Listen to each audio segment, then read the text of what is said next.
Saudara-saudari sekalian yang terkasih dan dikasihi oleh Tuhan, untuk mengawali permenungan kita pada sore hari ini, saya ingin mengambil satu cuplikan kecil dari cerita Theresia Lisieux.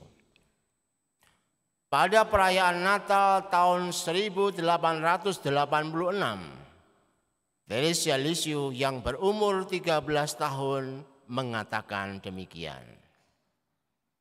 Apa yang tidak dapat saya lakukan selama 10 tahun, dikerjakan Tuhan yang berkenan pada kehendak baik saya hanya dalam sekejap. Yesus memegang sendiri jala, menebarkannya dan menangkap banyak ikan. Dia menjadikan aku penjala manusia. Saya merasakan kerinduan besar untuk bekerja demi bertobatnya orang-orang berdosa. Kerinduan sebesar ini belum pernah saya alami sebelumnya. Berangkat dari kata-kata Theresia Lisieux ini, marilah kita menikmati santapan sabda yang baru saja kita dengar.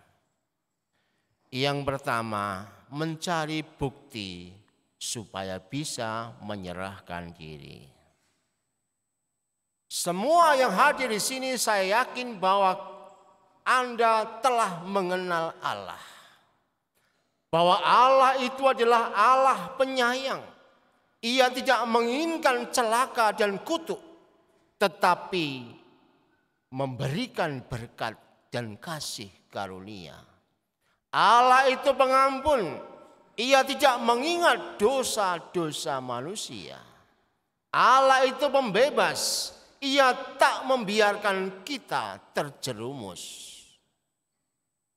Mana buktinya?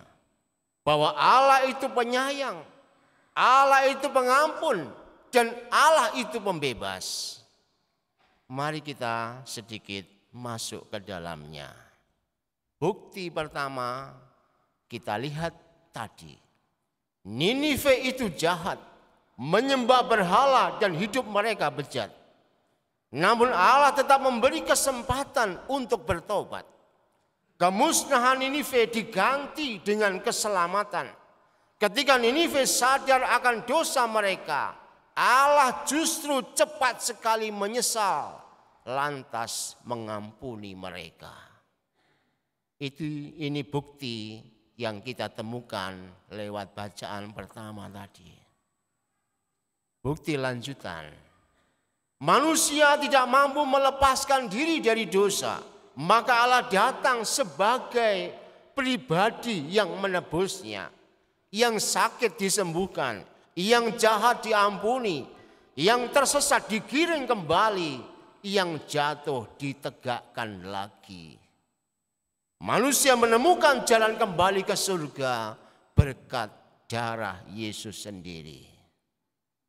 Hal ini membuktikan Allah sungguh mencintai, Allah sungguh menyayangi, Allah mengampuni, dan Allah membebaskan.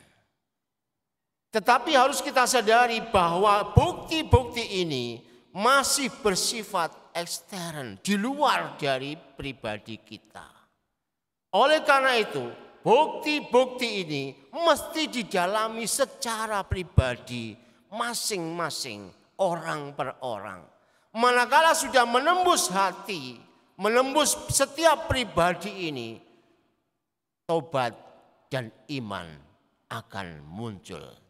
Tanpa sebuah pengalaman pribadi, maka hidup itu hanya sekadar teori.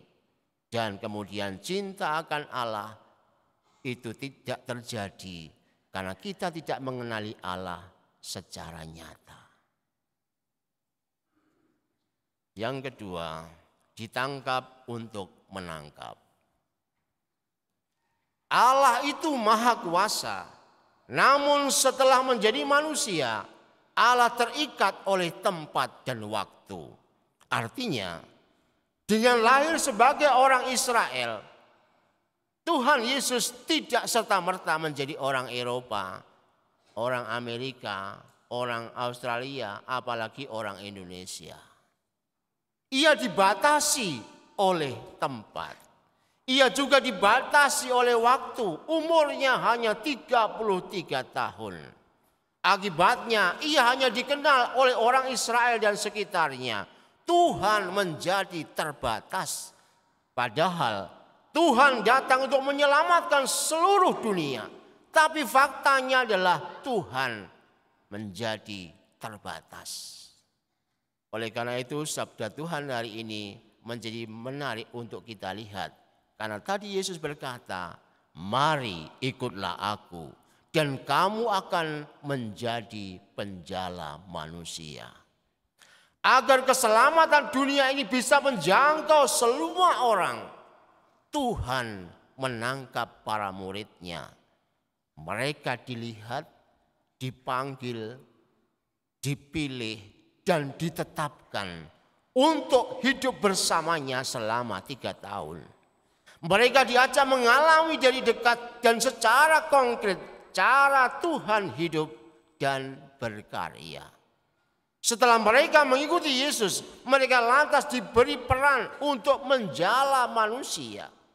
Allah menginginkan para muridnya untuk ikut ambil bagian dalam karya besar ini, yaitu menyelamatkan dunia, menjadi penjala manusia. Oleh karena itu, ketika kita dibaptis, sebenarnya kita telah ditangkap oleh Tuhan. Dan dengan ditangkap oleh Tuhan, supaya kita juga kemudian bisa menangkap dan menjaring banyak orang. Keselamatan hanya bisa berarti apabila kita ikut ambil bagian sebagai penjala manusia.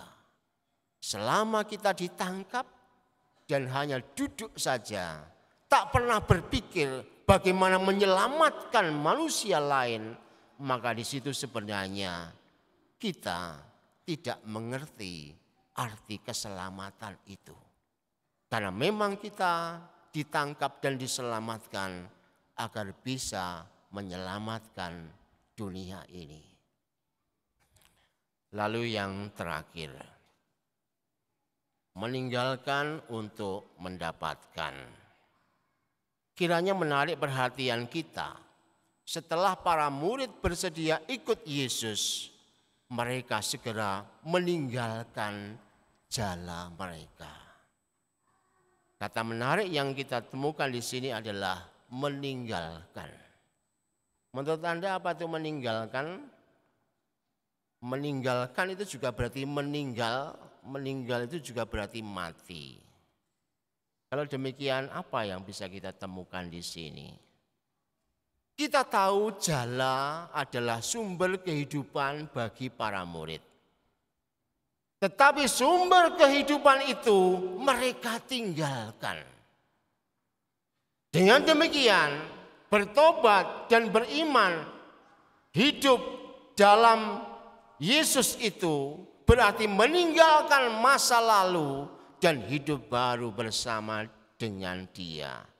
Inilah yang dinamakan mati bersama dengan Kristus.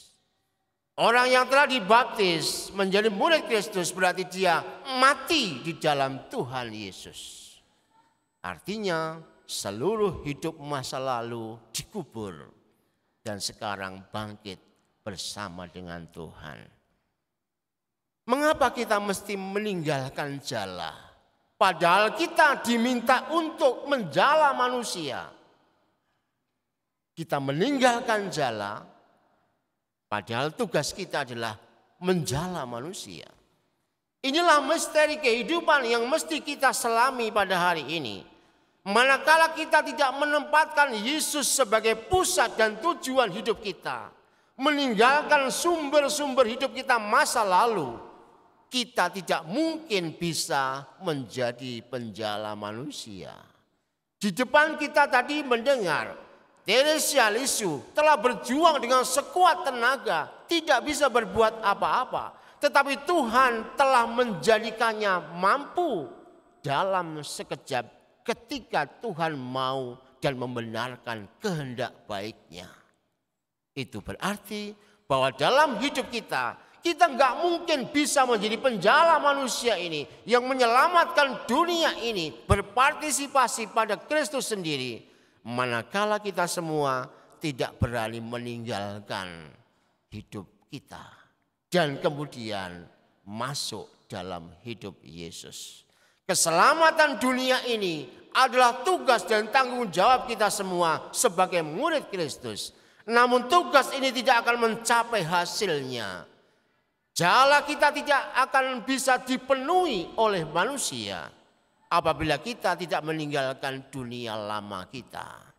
Hanya dengan mati bersama Kristus, orang lain akan menjadi selamat. Oleh karena itu, siapa yang berani mati bersama Kristus, dialah yang akan bisa menangkap banyak orang untuk diselamatkan. Selama kita hanya hidup untuk diri sendiri, maka sebenarnya keselamatan itu terhenti. Dan ketika keselamatan itu terhenti, maka sebenarnya juga kita tidak bisa menikmati apa-apa dalam kehidupan ini. Oleh karena itu mari kita renungkan sabda Tuhan yang telah kita dengarkan ini, supaya kita menemukan bukti bahwa Allah sungguh mencintai. Dan cinta Allah itu berkenan untuk kita yang berani hidup di dalam Dia. Sebab melalui kita Allah telah mempertaruhkan seluruh keselamatan dunia ini. Kita heningkan diri sejenak agar Tuhan bisa kita maknai secara lebih mendalam.